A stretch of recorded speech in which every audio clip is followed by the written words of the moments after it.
agradecer la invitación que me hizo la SAI. Bueno, lo que pueda aportar, pues fenomenal. Se te ha olvidado decir una cosa importante, que soy del Real Madrid y que este año ganaremos la Champions, que es con o sin James, pero ganaremos la Champions. Así que, pero bueno. Pues nada, si queréis vamos a empezar con un tema que yo considero que es muy importante y que desgraciadamente pues en los seminarios de este tipo no se le presta la suficiente atención desde mi punto de vista, que es todo el tema de la financiación. Si recapitulamos un poco pues algunos titulares de algunas frases que dijeron algunos de los ponentes en el día de ayer, los que tuvisteis oportunidad de asistir, pues yo me quedé con algunos titulares, por ejemplo, que comentaba el alcalde, que no hay nada más democrático que las infraestructuras. O, oye, aquí no nos faltan ganas, lo que falta es encontrar los recursos, ¿no? O la directora del metro, que comentaba que en el plan que estaban haciendo, pues oye, que quedaría pendiente de cerrar la estructuración financiera y que cada línea que explotaban pues tenía su propio PIG. O el doctor Ramiro Márquez, que comentaba que las infraestructuras deben hacerse con el hombre en el centro, ¿no? Construir para el hombre. Planificarlas a largo plazo, y habló también de una cosa muy importante que es gobierno y liderazgo, ¿no? La necesidad de hablar con los diferentes stakeholders, y citaba entre ellos, pues oye, gobierno y banca, ¿no? La verdad es que me gustaron estos titulares porque se hablan de otras cosas que no son técnicas, ¿no? Yo soy ingeniero de caminos, pero soy de los raros, ¿no? De los que yo veo pues, los trenes, las autopistas como activos, no los veo como temas técnicos, sino para mí es una fuente o de coste o de ingresos o de generación de caja. No lo veo como pues, ecuaciones diferenciales ni matrices, ¿no? Entonces, pero me gusta ver que ya empezamos a hablar en otros términos y que vemos que realmente los cuellos de botella pues son la financiación y la estructura de financiación. Entonces, seminarios como este yo creo que son muy buenos para que, oye, tanto los directivos, políticos, como la gente joven que está empezando se dé cuenta que hay una rama muy importante en la ingeniería que no se puede abandonar, que estando al servicio público, al servicio de las personas, es la financiación y es la estructuración financiera. Entonces, yo animo a que miremos más allá de los proyectos, miremos más allá de la técnica y nos centremos también en cómo encontrar las fuentes de financiación necesarias para poder desarrollar los proyectos. Bueno, la verdad es que la presentación la he llamado Diversificando las fuentes de financiación, atrayendo el capital privado a los proyectos ferroviarios, porque el objetivo que tengo es que salgamos de aquí todos pensando y conociendo que el mercado de las infraestructuras es un mercado como tal y que hay actores y inversores dispuestos a meter su capital y a arriesgarse y tomar riesgo por invertir en este tipo de activos. Bueno, sin más, he estructurado la presentación en 5 puntos, que no creo que me lleven más de media hora, o sea que si luego tenemos tiempo, pues me podéis preguntar lo que queráis, porque terminando la presentación tendré que ir corriendo al aeropuerto, no me podré quedar. Bueno, pues un tema es el de la provisión de infraestructuras, el pasivo, fuentes de financiación, estructuras con participación privada, algunos casos de estudio que hay por ahí por el mundo y algunas conclusiones. Yo en la empresa en la que trabajo, que nos dedicamos básicamente a proveer de material rodante a clientes por todo el mundo, en transporte de pasajeros, me paso la vida metido en un avión y para alegría de mi mujer, que siempre me dice que le da tanta alegría cuando regreso a casa como cuando me voy, ¿no? Entonces, mi mujer me quiere mucho, pero me lo dice, ¿no? El caso es que viendo un poco pues, todo el mundo y viendo cómo se está globalizando el mundo y creo que comentábamos antes, no tiene mucho sentido pensar en local y mirarse el ombligo, ¿no? La financiación es otro tema que se ha abierto al mundo y la banca tiene que abrirse al mundo porque el mercado de capitales es un mercado y funciona en todo el mundo, ¿no? Bueno, sin más, hoy aprovechando que era el día del libro, pues cuando me supe que lo hacía hoy la presentación, pues me fui a qué recoge el diccionario de la Real Academia sobre infraestructura, transporte y ferrocarril, como tren, ¿no? Y me di cuenta que el tren no está bien definido, y es un mero anécdota, ¿no? Dice, medio de transporte que circula sobre raíles compuesto por uno o más vagones arrastrados por locomotoras, ¿no? Pues realmente las locomotoras en los trenes de hoy en día casi ya no están, ¿no? Porque ya los coches son automotrices, ¿no? Entonces digo, esta definición, aprovechando que es el día del libro, habría que ir a la Real Academia y decir que la tiene que ajustar o actualizar a hoy en día, ¿no? Pues de los distintos infraestructuras o modos de transporte, como comentamos ayer, un modo de transporte tiene a su vez distintos submodos de transporte, ¿no? El que más se conoce y el que más se ha apoyado siempre es el transporte por carretera.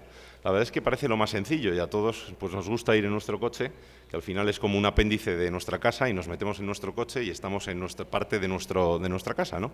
Y nos sentimos como en casa, ¿no? Entonces, lo de tener que tomar un servicio público pues no gusta siempre, ¿no? Y sin embargo, pues es muy necesario pues, para poder articular y vertebrar pues todas las ciudades, ¿no?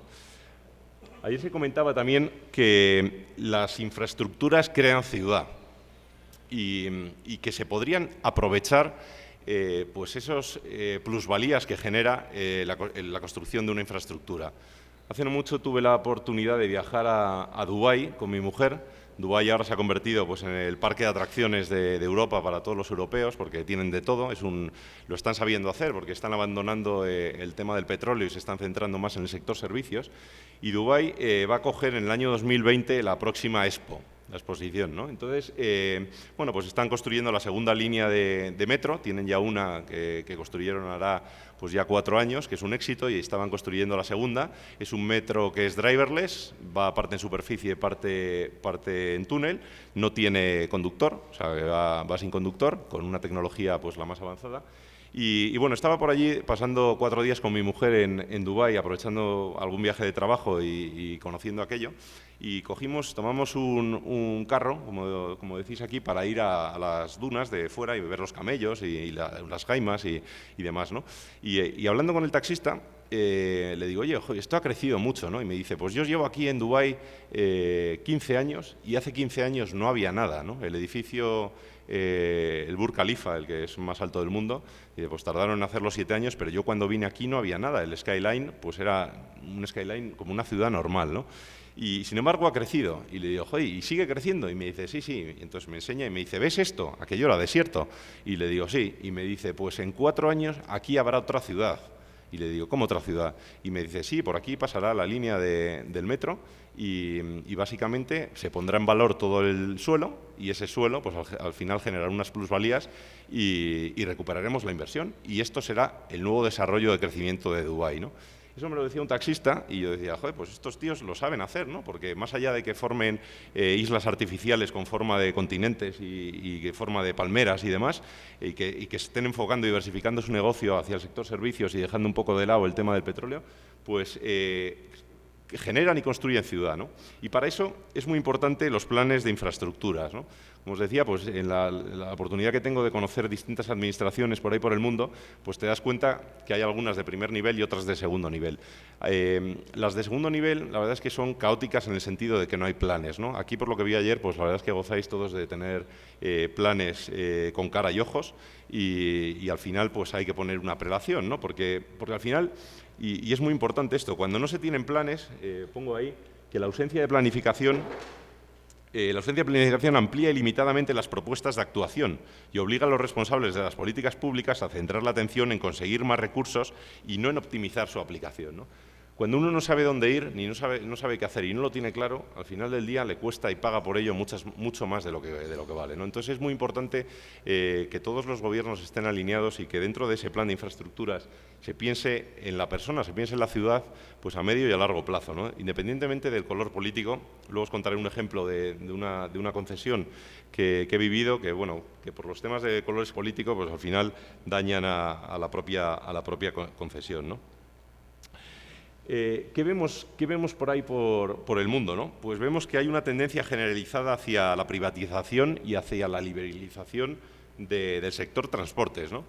Realmente el sector transportes y el sector de infraestructuras, como decía, se ha convertido en un sector que ha generado un mercado. O sea, hay mercado de segunda mano de infraestructuras. Hace no mucho un fondo holandés compró en España, entró en el capital de una sociedad concesionaria que es la que explota la línea 9 del metro de Barcelona y entró también en el capital social de la sociedad que tiene la concesión para explotar el metro de Málaga, ¿no?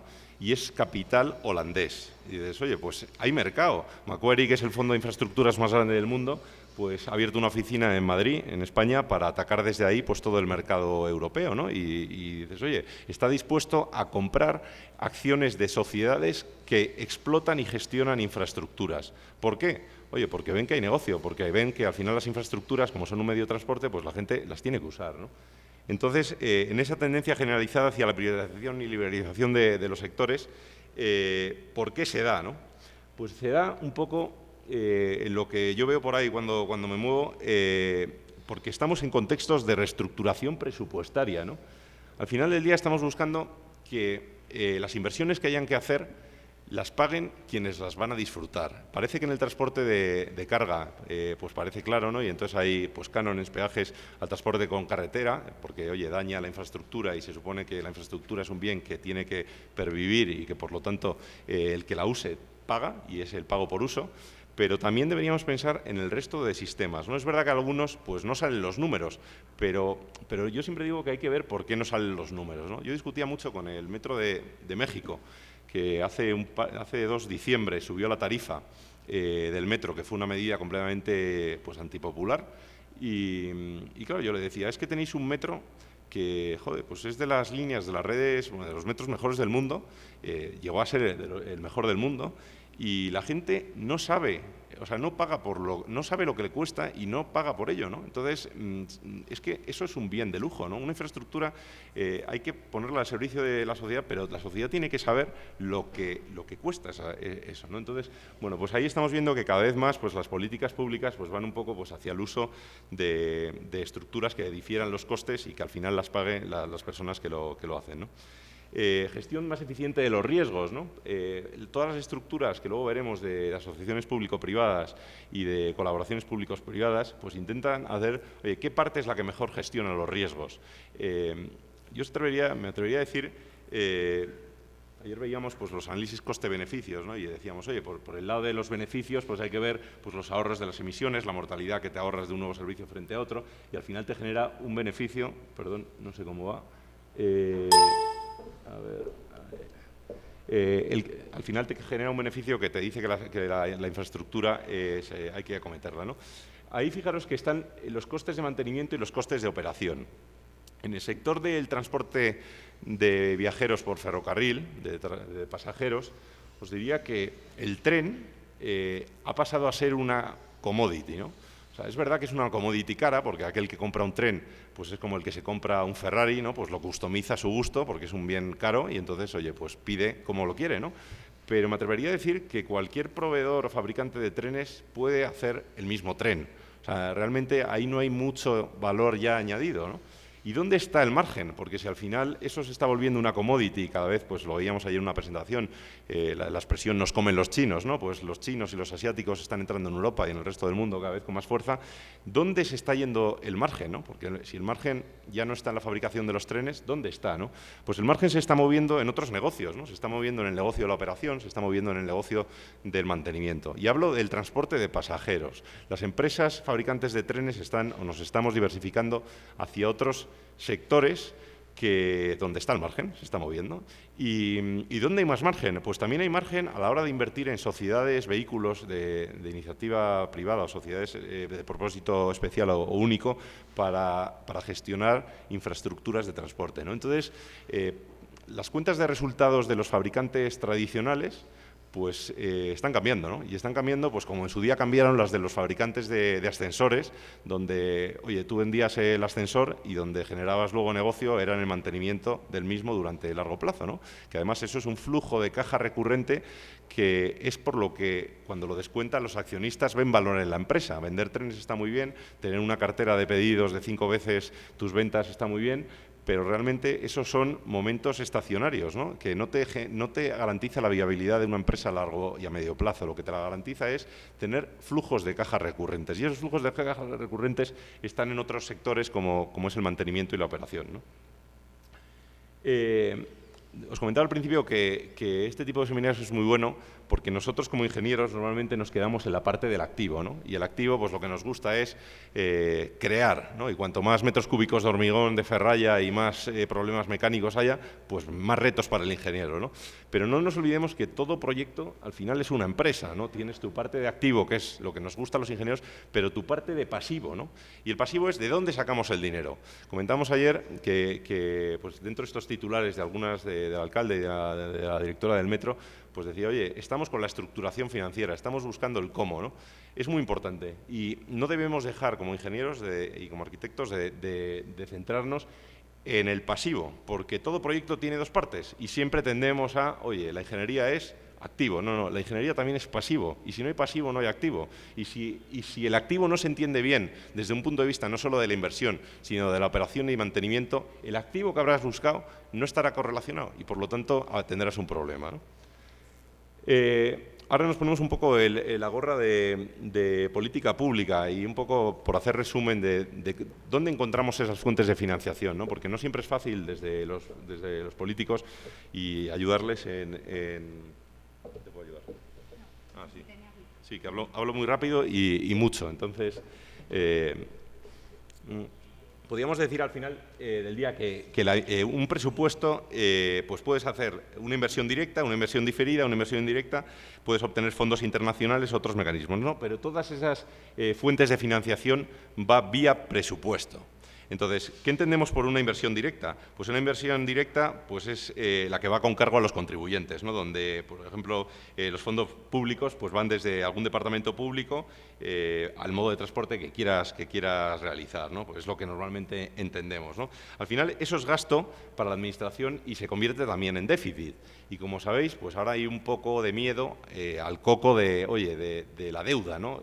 Estamos muy endeudados, la deuda no puede ser tantas veces el PIB. Hay unas condiciones de contorno que la política pública tiene que manejar. Y por eso también aparecen las iniciativas privadas, porque dices, oye, es que todo esto no lo podemos cargar al presupuesto, porque los presupuestos no aguantan tanto. No me puedo endeudar en el mercado de capitales como Estado indefinidamente. O sea, tengo que buscar alternativas a las fuentes de financiación. Sobre todo cuando a muchos países que nunca han tenido problemas porque tenían una cosa que se llama petróleo, pues el petróleo se les cae, ¿no? Y dicen, oye, yo es que nunca he pensado, no sabía lo que era un mercado de capitales, porque yo era darle la máquina y, oye, perforaba, sacaba petróleo y vivía bien, ¿no? Pues eso se ha acabado, ¿no? Y esa tendencia cada vez se acaba y se está acabando, ¿no? Y os contaré, por ejemplo, hay un consorcio español que ganó en el año 2011 un proyecto que es lo que se conoce por el AVE de los peregrinos, que es el AVE que va entre Medina y la Meca, en Arabia, que fue un contrato de casi 7.000 millones de euros y lo ganaron 9 empresas. Prácticamente el 49% empresas públicas españolas y el 51% empresas privadas.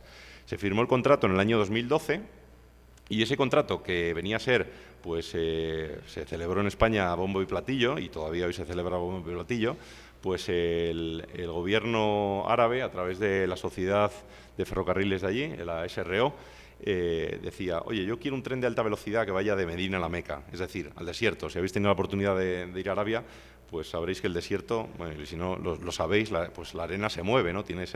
Porque tiene ese defecto, ¿no? Y parte del proyecto, pues estaba todo el diseño de toda la infraestructura, de la superestructura, de los sistemas, de las instalaciones, de los trenes de alta velocidad y toda la gestión contra la arena, ¿no?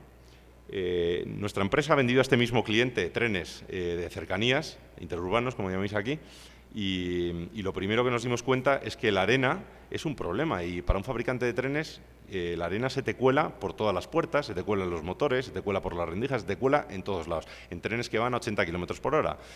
También es un problema cuando en el país no hay cultura de tren. ¿Por qué? Porque el tren es la carretera por el desierto más cómoda para que vayan los camellos y para que vayan los coches, ¿no? Entonces va tu tren y te puedes encontrar en mitad de la carretera, en mitad de la vía, pues fácilmente un tío conduciendo.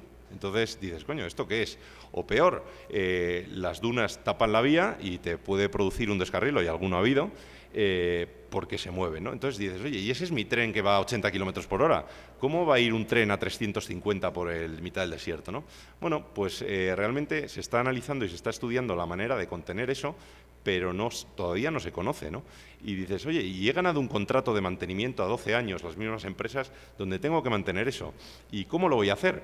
Y bueno, pues lo estoy analizando, si poner muros pantalla para parar las dunas, ya, pero si paras las dunas saltan, la arena salta esos muros, ¿no? ¿Cómo lo vamos a hacer? Pues todavía no está claro, pero es curioso porque casi el 50% de los 7.000 millones que os he comentado corresponden al mantenimiento y a la operación del sistema, ¿no? Entonces dices, coño, hemos ganado un proyecto donde en inversión, en la parte que siempre nos gusta, que es la entrada, pues son 3.500, pero hay otra parte que se llama mantenimiento y operación a 12 años vista, que me va a generar otros 3.500 millones, que todavía no sé muy bien cuánto me va a costar, ¿no? Porque no está el sistema montado, ¿no? Bueno, por hacer corto el cuento, os diré que a día de hoy pues bueno, se sigue analizando cómo solucionar el tema de la arena. Dentro del consorcio, pues en España nos desayunamos, merendamos y cenamos con noticias en prensa de los problemas que está habiendo en el consorcio, porque no se ponen de acuerdo, hay problemas de sobrecostes. Los clientes árabes, los que hemos tenido oportunidad de negociar con ellos, pues tienen la fea costumbre de trabajar bajo derecho musulmán, y el derecho musulmán es completamente distinto al derecho romano, al que viene de romano, y entonces tienen un punto que es que los conflictos se dirimen por un comité de sabios que se reúnen y en función de lo que les diga Alá, de la comunicación que tenga Alá, pues es lo que van a ejecutar el contrato, ¿no? Entonces, básicamente, pues eso es muy complicado porque es muy difícil, no hay arbitraje, no hay marco que te puedas mover, entonces estás un poco vendido a la voluntad de la otra parte, ¿no? Y en un contrato tan grande, pues oye, pues veremos a ver cómo salimos todos, porque al final el 49% de ese consorcio son empresas públicas españolas y por lo tanto las pagamos todos, ¿no? Bueno, básicamente hay inversión diferida, que es pagar por el activo al final, una inversión diferida que se llama peaje en sombra, que se ha utilizado mucho en el sector de carreteras, que básicamente es que el privado hace la inversión inicial y luego el público le va pagando un canon en función, pues, del uso de esa infraestructura. Bueno, pues al final todo esto computa como gasto público, ¿no? Luego hay inversiones indirectas.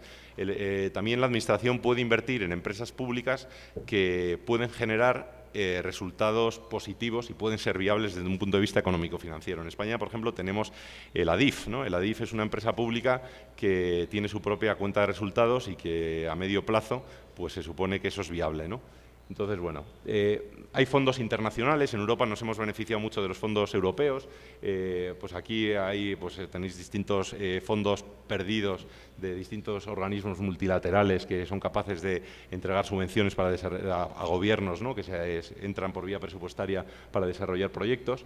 Y hay otros mecanismos, como es imputar distintos impuestos a proyectos, ¿no? Por ejemplo, oye, voy a cobrar una tasa en los hidrocarburos y eso va a revertir lo que recaude en mejorar el mantenimiento de las carreteras o de los ferrocarriles o de lo que sea, ¿no? Y luego están las fuentes de financiación extrapresupuestarias, ¿no? ¿Estas qué son? Al final, como no van a presupuesto, digamos que son más fáciles de esconder. Y digo de esconder porque hay muchos gobiernos que quieren esconder las infraestructuras porque no son transparentes de todo, ¿no? Por lo que vi ayer, oye, aquí tenéis la suerte de tener un alcalde y parece que la gobernación pues en la misma línea de actuación y de pensar, y creo que eso es bueno y sacar adelante proyectos, ¿no? Pero no siempre es así. Entonces ahí es donde encontramos las concesiones, encontramos también los entes públicos, financiaciones cruzadas y las asociaciones público-privadas que ahora veremos, ¿no?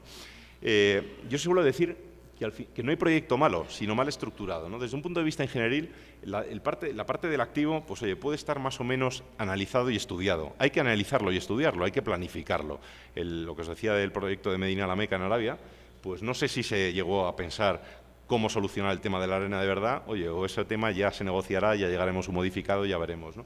Pero el caso es que está ahí, ¿no? Entonces, ¿dónde suelen cascar los proyectos? Los proyectos suelen cascar por la falta de la estructuración, suelen cascar por el lado del pasivo, no del activo, ¿no?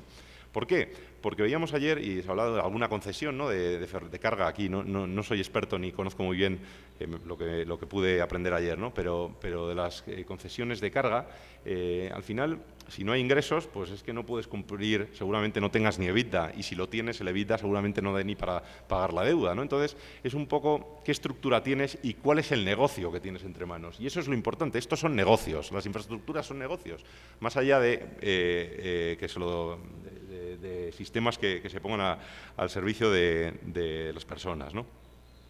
Se comentaba también ayer la forma de atraer capital privado a este tipo de proyectos, ¿no? Pues al final yo necesito un marco jurídico estable, un marco legal estable.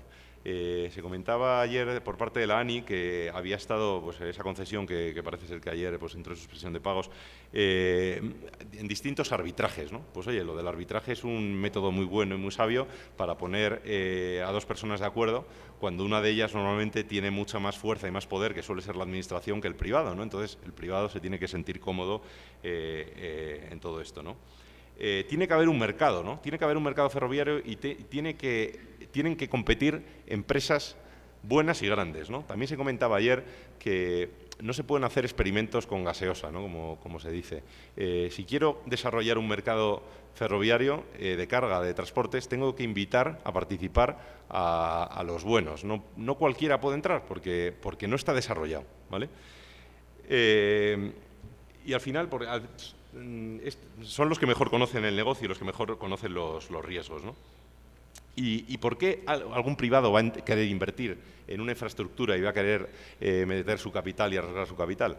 Pues siempre porque va a tener que sacar unos ingresos por encima de la deuda pública. Es decir, el que piense que el privado pues, se invierte en infraestructuras por amor al arte, pues se confunde, ¿no? Lo que quiere como buena empresa privada es obtener rentabilidad, una rentabilidad más alta de la que tendría si invirtiera en el país tomando deuda pública, ¿no? Entonces, es importante porque, claro, estas estructuras de colaboraciones público-privadas son caras y en un momento dado dices, joder, es que el privado está ganando mucho dinero y entonces cambia la administración y el nuevo que se sienta dice, oye, le estamos pagando a este demasiado, entonces, ¿qué tal si renegociamos?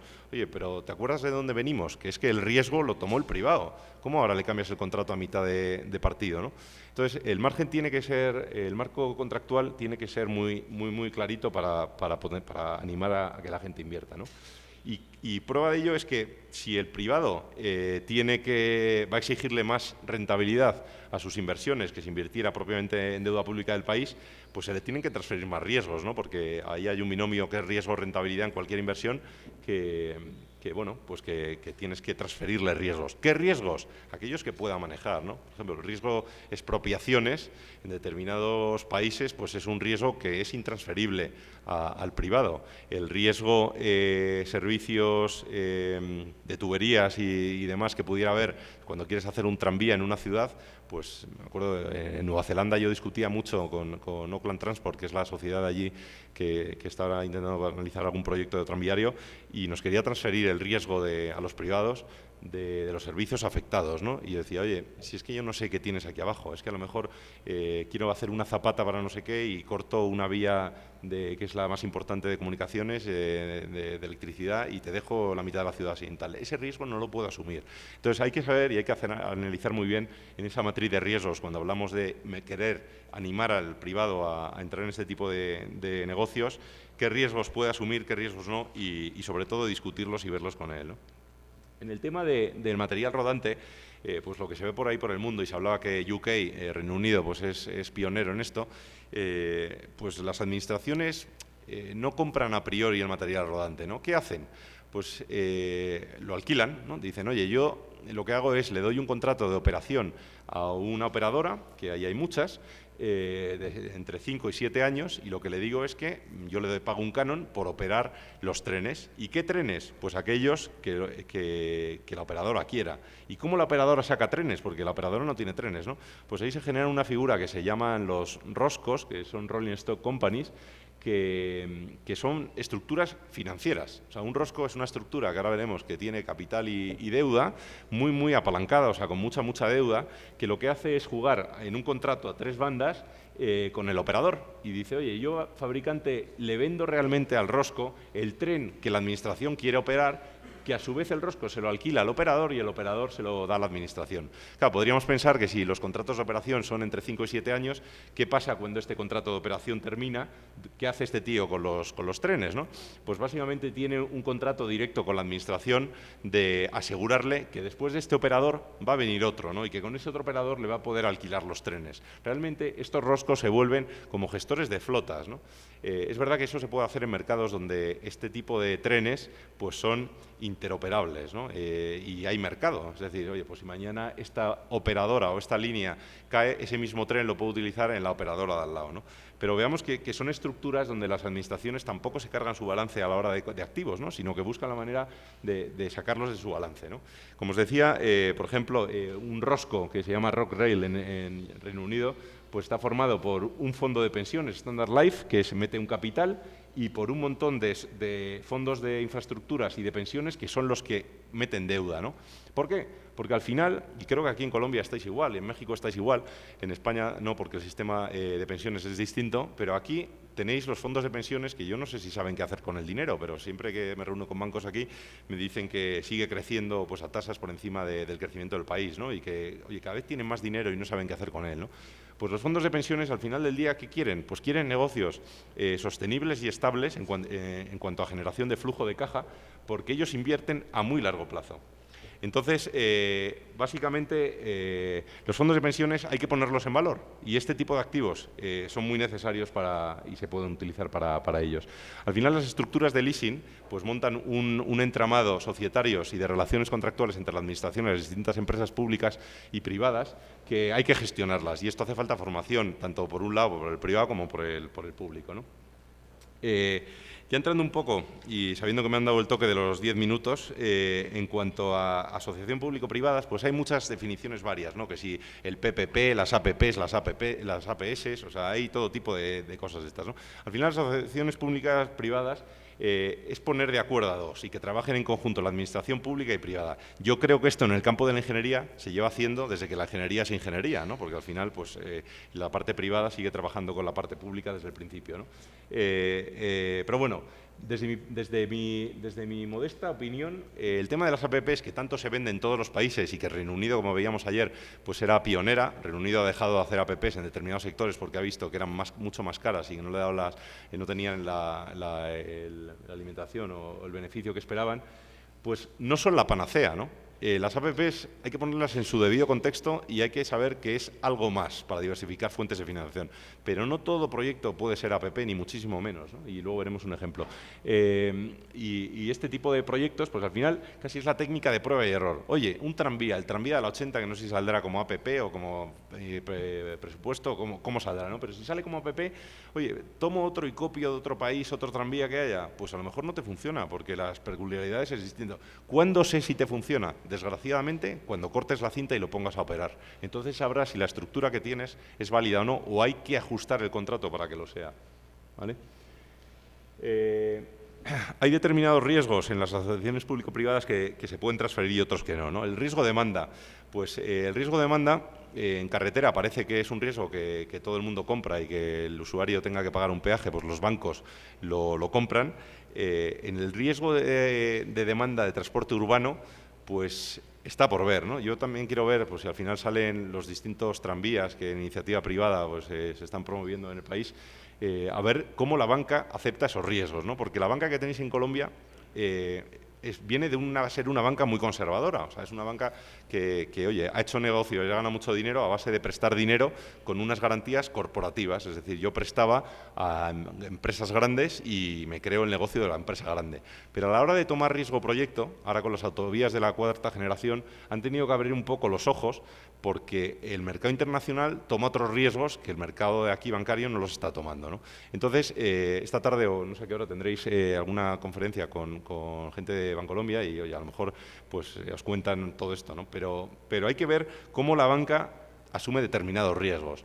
Hay otros riesgos que es el riesgo de refinanciación, ¿no? Estos activos que tienen una vida a largo plazo, pues dices, el sentido común me dice que debería machear el activo el pasivo, es decir, la generación de flujos que me genera el activo con la fuente de financiación, el préstamo, que es el pasivo.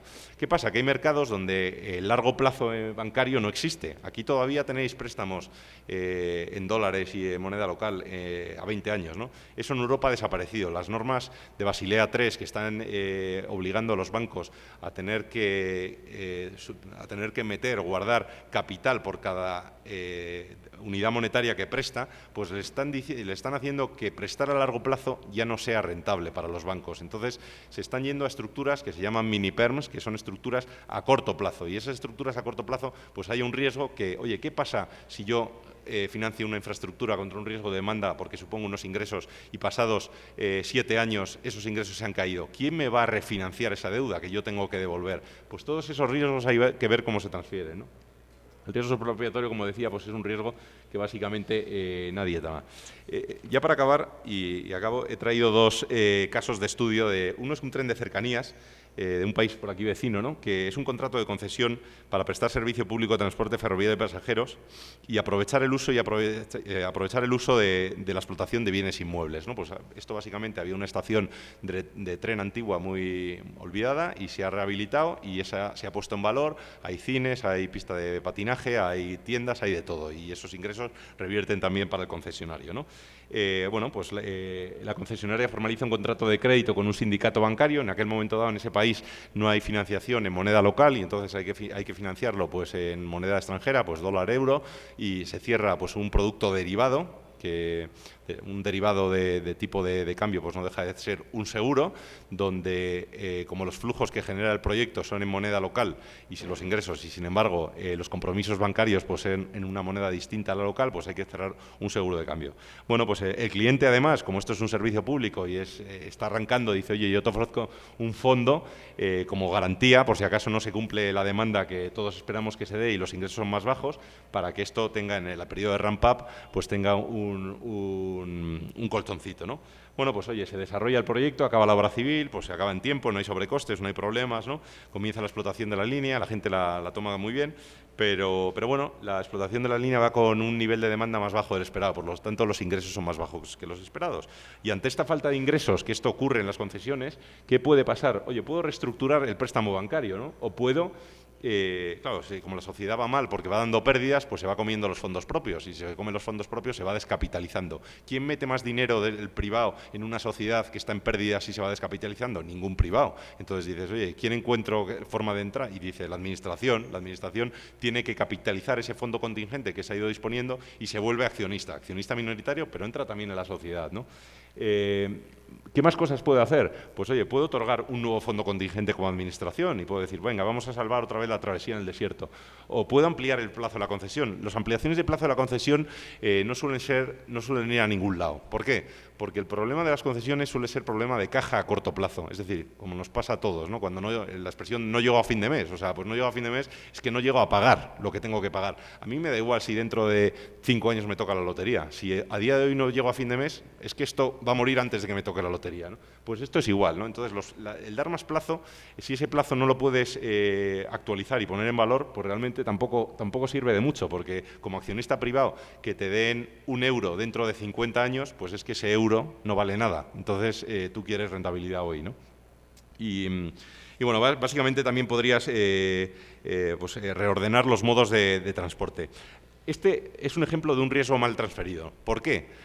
Por un tema de reordenación. Cuando tú metes un transporte urbano o interurbano como este, necesitas rutas alimentadoras, que se llaman. Necesitas que en las paradas haya aparcamientos disuasorios donde la gente pueda llegar y tomar el modo de transporte. No puedes poner a competir modos alternativos, ¿no? Porque entonces, claro, si a un privado lo ha transferido un riesgo, pues no va a ser inconsistente, ¿no? Por eso el riesgo de demanda está muy ligado con la reorganización y la reordenación de los distintos modos de transporte que puedan ser competencia, ¿no? Tengo también otro caso de estudio que es un tranvía urbano, ¿no? En un contrato de gestión de servicio público para construir, explotar, mantener durante un plazo de 35 años. Aquí básicamente la estructura contractual es las empresas privadas montan un consorcio, que es un consorcio privado, que participa en una sociedad de economía mixta. Una sociedad de economía mixta es una sociedad de nueva creación donde el 80% del capital lo pone el privado y un 20% lo pone, en este caso, un ayuntamiento. ¿El ayuntamiento tiene dinero para poner eso? No. Entonces, ¿qué hace? Oye, pues hace aportaciones en especie. Pues puede dar unos talleres que tiene, que es donde se van a mantener los tranvías, puede dar unos terrenos donde se va a construir el taller en sí. O sea, hace aportaciones en capital que no significa que tenga que rascarse el bolsillo y poner capital en caja, ¿no? Bueno, esa sociedad de economía mixta firma un contrato de financiación con unas entidades financieras y firma distintos contratos para construir todo el sistema y luego para mantenerlo y explotarlo, ¿no? Bueno, Aquí, como voy mal de tiempo, pues al final un poco, en ese caso de estudio que es real, ¿cuáles fueron un poco la estructura de financiación de ese proyecto, ¿no? Pues podemos ver que un 35% siguió siendo una subvención que tuvo que dar la Administración a la construcción, ¿vale? Ese 35% de las necesidades de financiación fueron a fondo perdido. Un 17% fue capital de la sociedad, de los públicos y de los privados. De ese 17%, el 20% lo metió la Administración en forma de capital de aportación en especie, ¿no? Luego el socio privado tuvo que dar un 6% más, que lo mete como deuda subordinada. ¿Por qué tiene que meterlo como deuda subordinada? Porque, claro, no puede meterlo como capital, porque si lo mete como capital diluye a la Administración, porque no tiene la Administración capacidad para poder meter más dinero vía del Ayuntamiento. Y luego un 38% con fondos bancarios, es decir, un proyecto de la 100% de necesidades de financiación, un 38% para este caso pues lo aportaron los bancos, un 17% de ese, el 80% el privado, y un 35% la Administración a fondo perdido. Y luego, como se fue abriendo por tramos, por fases, un 4% era el propio flujo de explotación que generaba la apertura de la primera fase cuando todavía estabas construyendo la segunda, ¿no? ¿Qué riesgos se transfirieron? Pues había aquí unos ingresos por pago de usuario y por pago por disponibilidad. El pago de usuario es riesgo-demanda puro, el pago por disponibilidad pues no deja de ser en función de unos niveles de performance. Es muy importante que cuando se le transfiere una infraestructura y la gestión de una infraestructura al sector privado, le exijas los rendimientos del activo que está comprando la Administración. ¿Por qué? Y os pongo un ejemplo. Ahora mismo estamos en España, hay un contrato de trenes de alta velocidad de alrededor de algo más de 1.000 millones de euros, de los cuales pues prácticamente la mitad, algo menos de la mitad, es mantenimiento a 20 años de los trenes, y el resto pues es la compra de los trenes de alta velocidad. Ya Renfe, que es la administración que está comprando estos trenes, 15 trenes de alta velocidad, dice en las bases del concurso, en los pliegos, oye, la alta velocidad en España se caracteriza porque es muy puntual. Es decir, hay un lema que dice, si llegas 5 minutos tarde a tu destino, te devuelven el precio del billete, ¿no? Es decir, no falla. Y entonces ese riesgo está transferido al fabricante. Se le dice, oye, tu tren tiene que ser fiable y tiene que estar disponible. Y esos niveles de fiabilidad y disponibilidad, si el día de mañana no van a estar, durante el tiempo que estés manteniendo, yo te voy a transferir todo el riesgo de que si los trenes no llegan a tiempo, mi lema siga funcionando. Y el usuario de a pie, si me demanda y me exige que le devuelva el billete, eso va a ser penalidades para ti, ¿no? Pues estructuras así donde tengas que transferir riesgos, pues es una más, ¿no? Luego hay garantías típicas que esto os lo contarán, que tienen que dar los accionistas o la empresa privada, ¿no? En estos negocios, pues para que alguien preste dinero y siendo un banco, pues hay que dar determinadas garantías y los privados estamos dispuestos a darlas, o sea que es un tema que hay que perder la inercia. En resumen, ¿no? Y como conclusiones, había puesto aquí 6, ¿no? Dice, el transporte ferroviario es una pieza clave en las infraestructuras. O sea, me alegro de que este sea el primer seminario, espero que continúe mucho más y espero que la parte de la financiación vaya cogiendo cada vez en próximas ediciones más peso, porque como os digo, considero que es la clave y la pieza en la que aquí y en la China nadie mira y luego es la crítica para todo esto, ¿no? Quedaros con la idea de que el pasivo en un proyecto es tan importante como el activo. Como buenos ingenieros nos gustan los activos y el hormigón y el hierro, pero pensar que lo importante de verdad es de dónde sale el dinero, ¿no? Como toda ciencia aplica la técnica de la prueba y error, ¿no? Los proyectos surgen de la novedad de las iniciativas y de las lecciones aprendidas sirven para introducir mejores en los proyectos posteriores. La inversión privada huye de los proyectos pro beta, ¿no? O sea, algo como un tren de alta velocidad en el desierto, joder, pues nosotros como empresa lo estuvimos analizando, ¿no? Y la verdad es que desistimos porque eso es un riesgo, o sea, es un riesgo muy alto, ¿no? Y con un cliente, pues que es peculiar, ¿no? Y por último deciros que las APPs, que tan de moda están, desde mi punto de vista no son la panacea, ayudan, ¿no? Ayudan y ayudan mucho, ¿no? Pero ayudan mucho cuando están bien estructuradas, porque si no, pues oye, transfieren unos riesgos y al final lo que llevan esas sociedades quebradas, ¿no? Bueno, pues nada, solo esto, muchísimas gracias y que tengáis buen día.